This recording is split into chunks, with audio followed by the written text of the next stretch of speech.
অসংখ্য ধন্যবাদ। সুন্দর স্টেজ, সুন্দর পরিবেশ এবং এত সুন্দর প্রত্যেক বছর আমাদের চেষ্টাকে আরো কিভাবে মানুষকে ভালো রাখবো এই মেলার মাধ্যমে, আরো যেন আপনারা আপনাদের আত্মীয় স্বজন যারা বাইরে থাকে তাদেরকে ডেকে নিয়ে আসবেন, আয় ঘুরে যা আজকে ঘাটালে, দেখে যাও আমাদের মেলা, আমাদের আমাদের গর্ব, আমাদের ঐতিহ্য, আমাদের সংস্কৃতি, এসে দেখে যান।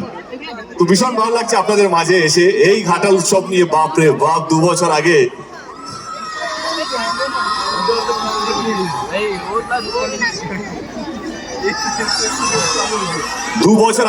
যেভাবে ছিল, কিন্তু আজকে এটাই বলবো কি ঘাটালের মানুষ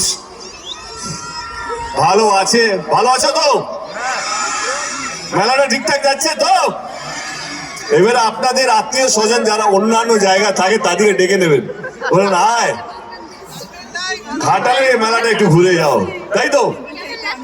আজকে দারুণ একটা দিন আমার জন্য, এই কারণে বলছি কারণ এটাও কল্পনা করতে পারিনি যে এটাও আমার জীবনে হবে। এক্ষুনি রিজু গাঙ্গুলি স্যার আমাকে একটা পোস্টাল স্ট্যাম্প আমার নামে, আমার ছবির সঙ্গে একটা পোস্টাল স্ট্যাম্প লঞ্চ হলো। তো আমি একটু ভয়ে আছি, যেহেতু পোস্টাল স্ট্যাম্প দিল্লির ব্যাপার, সেন্ট্রাল গভর্নমেন্টের ব্যাপার, আমি ভয়ে আছে। ওনাকে জিজ্ঞেস করলাম প্রথমেই, স্ট্যাম্পটা কই? আসুন দিদা।